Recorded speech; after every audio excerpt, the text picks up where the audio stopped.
Selamat datang di Dunia Dalam Fakta. Berikut 10 olahraga terekstrim di dunia.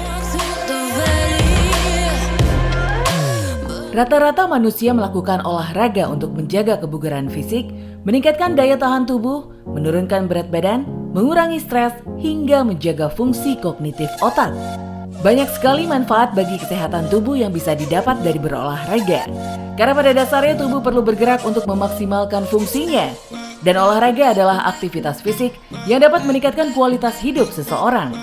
Namun bagi pecinta olahraga ekstrim, mereka butuh sesuatu yang lebih dari sekedar aktivitas fisik saat berolahraga. Mereka ini adalah orang yang suka dengan tantangan dan pencari adrenalin. Olahraga ekstrim atau extreme sport sendiri bisa didefinisikan sebagai kegiatan yang melibatkan kecepatan, ketinggian, aktivitas fisik tingkat tinggi, dan peralatan yang sangat khusus. Oleh karenanya, extreme sport cenderung berbahaya. Dan biasanya para pecandu extreme sport ini sudah memiliki skill yang mumpuni, jam terbang yang tinggi, bahkan pelatihan yang khusus. Karena kesalahan pada saat melakukannya beresiko fatal yang bisa mengakibatkan kematian. Berikut 10 olahraga ekstrim yang dianggap paling berbahaya di dunia.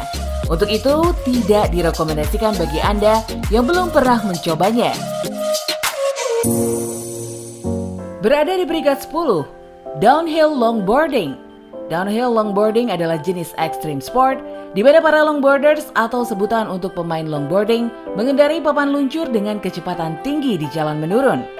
Downhill longboarding termasuk olahraga ekstrim yang cukup berbahaya karena kecepatan adalah yang dicari para penggila olahraga ini. Kecepatan downhill longboarding berkisar antara 80 km per jam sampai dengan 105 km per jam. Yang biasanya dilakukan di lokasi perbukitan dengan jalan yang menurun atau bahkan jalan raya yang ramai. Sekilas downhill longboarding ini mirip dengan skateboarding, tapi ternyata memiliki teknik yang berbeda dalam memainkannya dan juga menggunakan peralatan yang berbeda. Seorang longboarder harus menekuk tubuhnya dengan rendah untuk mengurangi hambatan angin dan agar dapat mencapai kecepatan maksimal. Papan longboarding juga berbeda dengan skateboarding karena dibuat dengan tujuan dapat digunakan dengan kecepatan tinggi. Papan longboarding didesain lebih tebal agar lebih stabil ketika meluncur, dengan permukaan papan yang kasar agar lebih mencengkeram ketika dikendalikan, dan juga roda yang lebih rendah, besar, dan lebar supaya mendapatkan traksi yang maksimal. Seorang longboarder harus mempunyai skill yang mumpuni karena meluncur dengan sebilah papan berkecepatan setara motor, bahkan mobil, bukan hal yang mudah. Satu kesalahan ketika menikung bisa berakibat fatal. Naik di peringkat 9, heli skiing. Heli skiing adalah salah satu jenis extreme sport yang berbahaya, di mana pemain ski diangkut dengan helikopter dan diturunkan di puncak gunung yang tidak bisa diakses dengan cara apapun kecuali terbang di atasnya. Bahkan pada saat proses penurunan pemain di puncak gunung itu sendiri adalah hal yang sangat beresiko karena tidak ada tempat pendaratan yang ideal. Pada dasarnya heli tetap dalam kondisi terbang, namun sang pilot harus bisa mengendalikan helikopter sestabil mungkin agar pemain bisa turun dengan selamat. Setelah pemain diturunkan, mereka akan meluncur dari puncak gunung dengan ketinggian ekstrim dan kecepatan yang tinggi. Perubahan cuaca yang bisa terjadi secara tiba-tiba, angin yang berhembus sangat kuat, longsoran salju dari puncak gunung menambah level bahaya dari olahraga ini. Olahraga ini tidak mentolerir kesalahan, karena satu gerakan yang salah akan membuat tubuh pemain ski terguling-guling dengan kecepatan tinggi yang beresiko menghantam bebatuan dan tentu saja bisa berakibat sangat fatal. Menduduki peringkat ke-8, cave diving. Cave diving adalah olahraga ekstrim bawah air yang sangat berbahaya, di mana penyelam menjelajahi gua bawah air yang dalam. Cave diving memiliki sejumlah resiko yang sangat fatal, seperti tersesat atau terperangkap di dasar gua, kehabisan oksigen, terkena hipotermia, tersapu arus bawah air yang kuat, tekanan air yang tinggi, atau resiko terbentur dengan bebatuan gua yang bisa mengakibatkan cedera. Namun tidak demikian dengan cave divers. Para pecinta olahraga ini menyebutkan hal tersebut adalah tantangan dan sebanding dengan keindahan yang mereka alami ketika mereka menjelajahi gua di dasar perairan dalam. Cave diving hanya dilakukan oleh penyelam yang sudah sangat terlatih karena membutuhkan pelatihan khusus Bahkan seorang penyelam scuba berpengalaman sekalipun belum tentu memiliki skill untuk menjadi seorang cave divers. Cave divers menggunakan beberapa peralatan khusus ketika menyelam, seperti helm untuk melindungi kepala mereka dari benturan dengan bebatuan gua, juga senter waterproof untuk menerangi kondisi gua yang sangat gelap, pisau kecil, gadget khusus untuk mengukur kedalaman dan tekanan udara, serta kompas untuk navigasi. Cave divers juga mengenakan baju selam khusus yang dirancang untuk mencegah air masuk, agar tubuh penyelam tetap kering. Seorang cave divers juga selalu membawa cadangan dari peralatan yang mereka gunakan untuk berjaga-jaga terhadap kondisi darurat, seperti misalnya 2 regulator, 2 tangki oksigen, 2 senter, 2 alat pemotong atau pisau, bahkan masker cadangan apabila masker yang mereka pakai pecah. Beranjak ke peringkat 7, Ice Climbing. Ice climbing adalah jenis ekstrim sport yang mirip dengan panjat tebing. Bedanya, medan yang dipanjat adalah tebing es pegunungan yang tertutup salju. Ice climbing adalah olahraga yang membutuhkan keterampilan fisik tingkat tinggi. Seorang pendaki harus memiliki ketangkasan, kekuatan, dan daya tahan tubuh yang prima. Ice climbing merupakan salah satu bentuk pendakian yang berbahaya dan membutuhkan banyak perencanaan serta persiapan. Para pendaki beresiko mengalami kejadian tak terduga seperti longsoran salju, tertimpa oleh pecahan es, suhu yang sangat dingin, angin yang kencang, serta kondisi cuaca yang dapat berubah secara tiba-tiba. Seorang ice climber membutuhkan peralatan pendakian khusus seperti kapak es, sepatu boot khusus, tali pengaman, sekrup es, serta berbagai peralatan lainnya untuk memudahkan mereka mendaki permukaan es yang licin. Resiko terjatuh dari tebing yang tinggi bisa terjadi bila pendaki bertumpu pada es yang retak atau salah mengambil langkah. Oleh karena itu, ice climbing hanya bisa dilakukan oleh pendaki yang sudah sangat berpengalaman.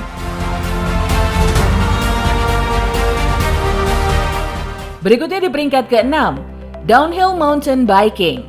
Downhill mountain biking adalah jenis ekstrim sport bersepeda menuruni bukit atau lereng gunung dengan medan terjal dan rintangan-rintangan yang berat.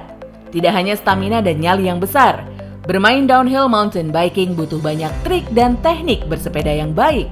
Penggunaan rem merupakan hal yang sangat vital saat bermain downhill. Dalam dunia downhill, rem bagaikan pisau bermata dua. Saat rider berhasil menggunakannya sesuai kebutuhan, gerakan liar sepeda akan bisa diatasi. Tetapi sebaliknya, apabila salah menggunakannya, rem bisa menjadi sumber petaka yang membuat rider terlempar dari lintasan. Untuk itu penggunaan safety gear adalah hal yang sangat penting bagi rider, mulai dari helm full face, leg brace atau pelindung leher, elbow pad atau pelindung sikut, knee pad yang berfungsi sebagai pelindung lutut, sarung tangan khusus, dan tentu saja goggles yang berfungsi untuk melindungi mata dari debu, percikan lumpur, ranting pohon, dan lainnya. Sepeda downhill lebih berat dan lebih kuat daripada sepeda gunung lainnya dan memiliki fitur suspensi depan dan belakang yang kokoh. Namun bisa meredam guncangan dengan maksimal karena dirancang untuk medan yang berat dan curam. Berada di peringkat kelima, highlining. Highlining atau slacklining adalah olahraga ekstrim yang berjalan di seutas tali pipih dengan lebar 2-5 cm yang digantung tinggi di atas permukaan tanah. Highlining biasanya mengambil lokasi di tebing-tebing yang curam atau puncak gunung. Kemudian tali direntangkan di antara ujung kedua tebing. Highlining menggunakan tali khusus dari bahan polyester atau nylon yang kuat tetapi lentur. Untuk memastikan keamanan, highliner harus mengenakan harness yang terikat pada tali highlining. Namun highlining memiliki level yang lebih ekstrim, disebut dengan free solo highlining, di mana seorang highliner ketika melakukan aksinya sama sekali tidak mengenakan harness ataupun sabuk pengaman yang terikat pada tali. Free solo highlining jelas sangat berbahaya, di mana maut siap mengintai kapanpun apabila salah mengambil langkah. Untuk itu, seorang highliner harus bisa fokus dan memiliki konsentrasi yang tinggi, kekuatan fisik yang prima, keseimbangan tubuh, serta mental yang tenang untuk menghilangkan rasa takut. Naik di peringkat keempat, freediving. Freediving adalah jenis olahraga ekstrim di bawah air di mana penyelam tidak menggunakan alat bantu pernafasan ketika melakukan penyelaman, tetapi hanya bergantung kepada kemampuan penyelam untuk menahan nafasnya selama di dalam air sampai muncul kembali ke permukaan. Freediving termasuk olahraga ekstrim yang berbahaya. Oleh karenanya tidak semua penyelam dapat melakukan freediving. Mereka harus memiliki sertifikasi freediving yang resmi. Dengan alasan safety, seorang freediver juga tidak boleh melakukan penyelaman sendirian, akan tetapi harus bersama teman atau instruktur yang berpengalaman. Walaupun seorang freediver hanya menggunakan peralatan selam standar ketika melakukan penyelaman, tetapi peralatan yang mereka pakai agak berbeda dengan yang biasa digunakan untuk scuba diving atau snorkeling. Masker untuk freediving cenderung lebih kecil dan lebih ramping agar tidak mudah terlepas ketika menyelam di arus yang kuat. Fins atau kaki katak untuk freediving lebih panjang atau biasa disebut long fins. Ada juga monofin yang sering digunakan untuk freediving competition. Dengan long fins atau monofin, dalam satu kick freediver akan mendapatkan dorongan yang lebih jauh dibandingkan dengan regular fins yang berarti pergerakannya akan lebih efisien. Freediver juga biasanya menggunakan wetsuit khusus untuk mengurangi resiko kedinginan dan mempermulus pergerakannya di dalam air.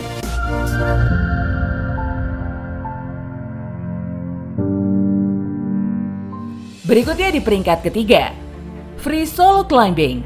Free solo climbing adalah olahraga ekstrim panjat tebing di mana para pendaki memanjat tanpa menggunakan tali atau peralatan pengaman lainnya dan hanya mengandalkan kekuatan tangan dan kaki saja. Olahraga ini sangat beresiko, bahkan terdengar gila di kalangan sesama pendaki, apalagi orang awam. Tetapi sebenarnya di balik kegilaan itu ada persiapan sangat matang yang dilakukan jauh sebelum free solo climbing itu dilakukan. Seorang free solo climber akan terlebih dulu mencoba jalur pemanjatan berulang kali dengan menggunakan tali pengaman, sampai mereka hafal dengan jalur tersebut. Setelah merasa yakin, barulah mereka memanjat tanpa menggunakan pengaman apapun. Free solo climbing jelas hanya dilakukan oleh pendaki dengan tingkatan paling mahir dan berpengalaman. Oleh karenanya, seorang free solo climber harus mempunyai ketahanan fisik yang prima serta kekuatan dan kelenturan tubuh di atas rata-rata. Tetapi tidak cukup dengan itu semua. Persiapan mental adalah hal terpenting, karena mereka harus bisa mengontrol rasa takutnya ketika berada di ketinggian ratusan meter tanpa alat pengaman.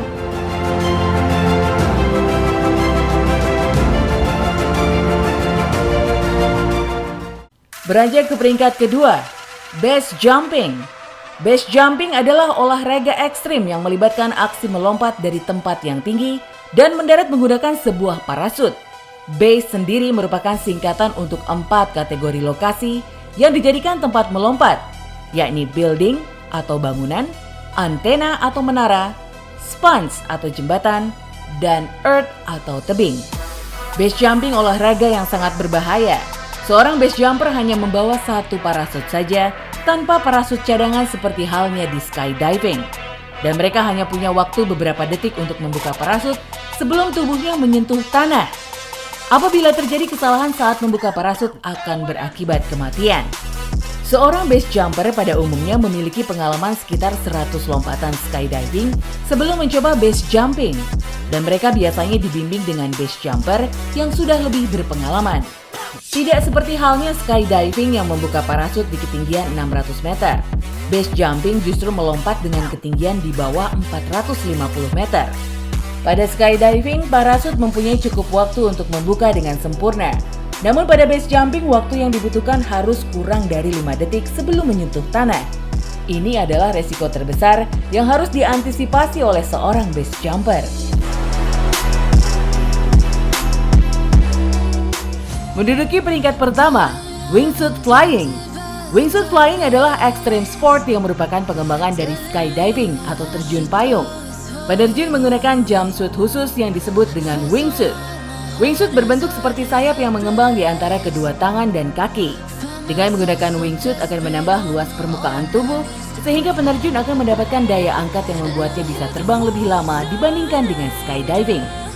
Olahraga ini sangat berbahaya dan hanya dapat dilakukan oleh orang yang telah memiliki jam terbang tinggi di skydiving. Ketika terjun, wingsuit flying akan memperlambat laju penurunan secara vertikal, tetapi akan menambah kecepatan terbang secara horizontal.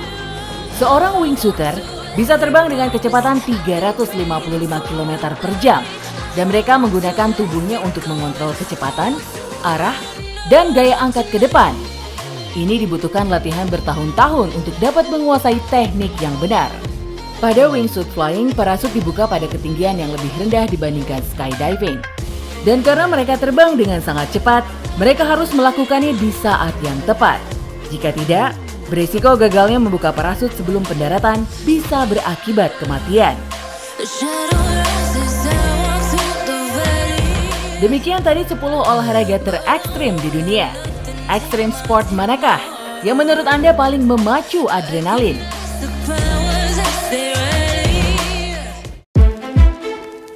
Jangan lupa untuk komen, share, like, dan juga subscribe channel Dunia Dalam Fakta. Terima kasih dan sampai bertemu di video selanjutnya.